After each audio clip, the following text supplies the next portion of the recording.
I'll say it. I miss a shared studio. I miss a shared studio. I miss a shared studio. And some of you have a shared studio. The last time I was in a truly shared studio, art studio, fine art photography studio, was my senior year of my undergraduate. I was working on my thesis in a shared studio with all these other people that were working on their thesis within the same institution. And it was amazing. I have spent, I don't want to tell you when I graduated undergrad, but I have spent so many years longing for that space again, longing for what that space looks like. And this is not just going to be a video about nostalgia. This is going to be a video, I promise, about how to get that space back in our lives.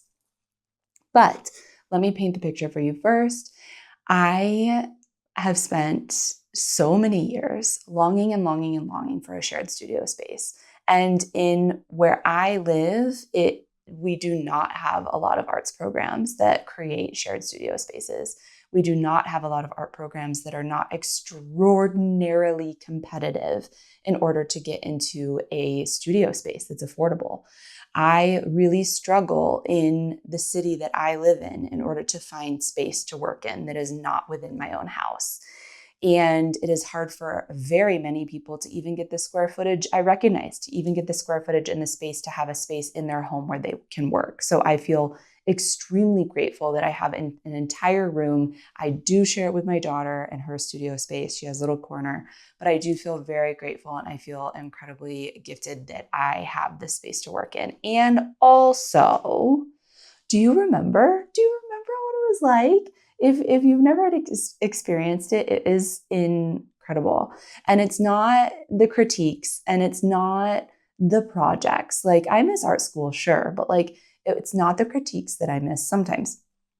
It's not the projects that I miss sometimes. It's not even necessarily the professors. Oh my God, rest in peace, so many of my professors, and I miss you, so many of my other professors. But it's not even necessarily the professors. The most amazing thing from that last year in school for me was the shared studio. And let me not glorify it. I went to a tiny art school in Washington, D.C. that was right across the street from the Ellipse.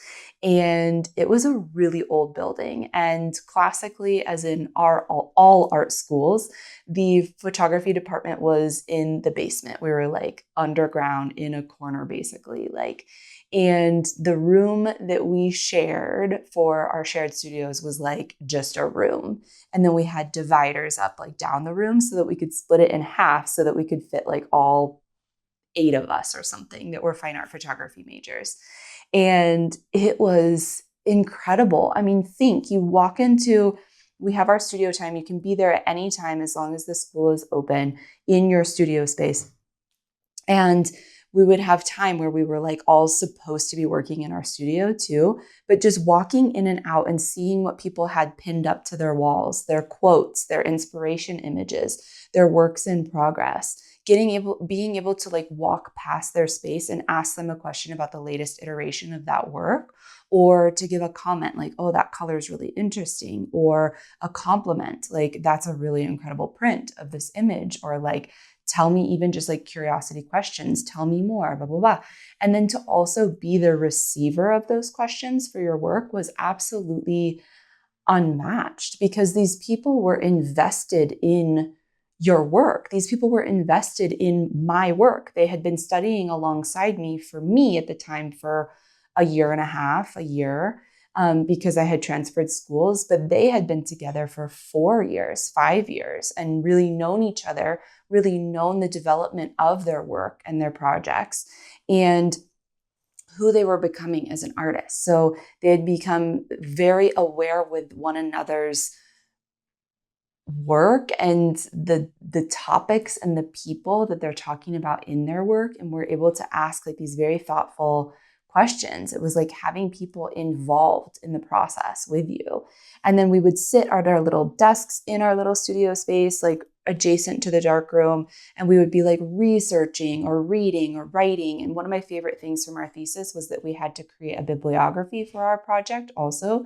And so everything that went into the work, the research, the music that we listened to, everything was a piece of that project. So I knew that when the people were sitting at their desk next to me, when they were on their computers or when they were reading texts or whatever, that they were working on their thesis. They were working towards these capstone projects, and gave me permission to also, like, I kept a stack of books that were like my biggest influences in that studio space. Like, I moved into that little tiny corner, but like, the shared studio space offered so much in a sense of being known, of having reflections, of people being curious, of doing like deeper thought work with people around the project than the crit.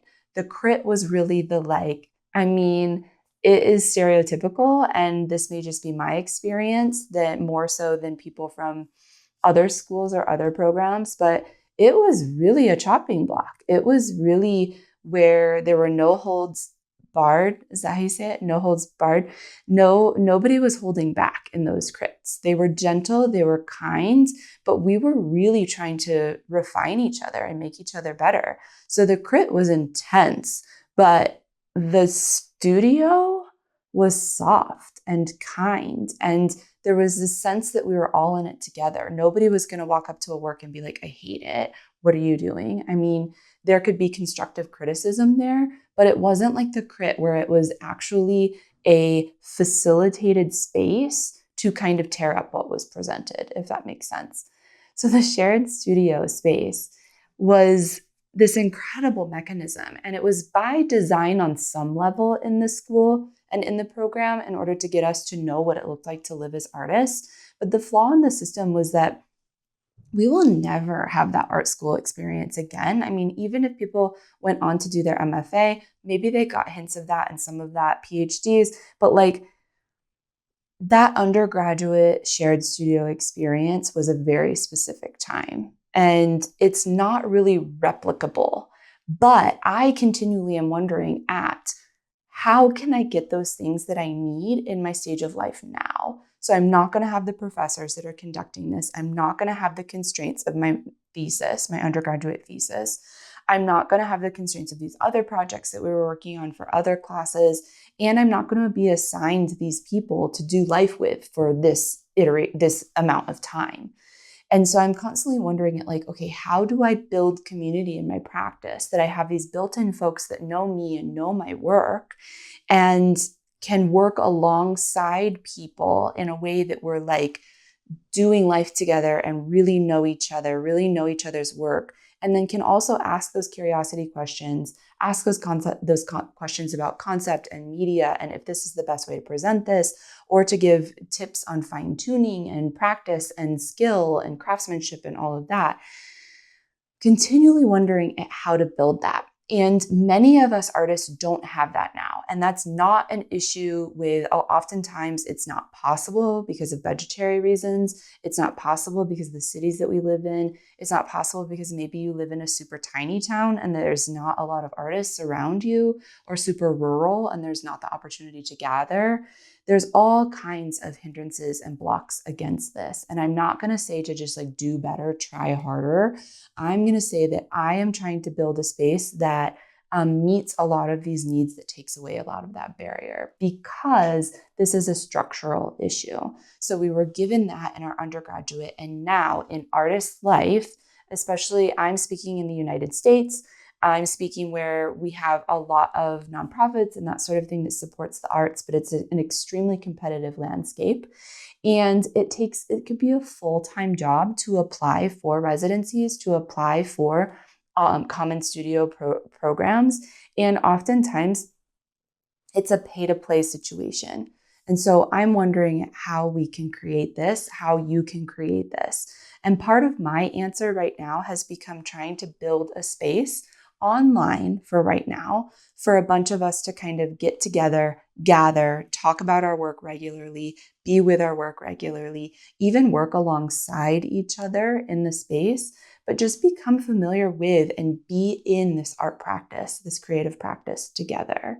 So if that's interesting to you, if you experience that if you share with me that experience of really missing the shared studio and the community and the things that blossom out of that space, if you really miss getting to work alongside other creatives, then pop down to this description below, sign up for my email list because the community is not built yet, but I am building it. And I would love for you to be one of the first people that's invited. There's nothing wrong with you if you don't have a common studio space, that space that you long for, that community, that creative community that you look for. It's not an issue of you as a person. It's a structural issue that's a major challenge in the United States and maybe across the world. I just speak for myself here where I am. We just need to build it.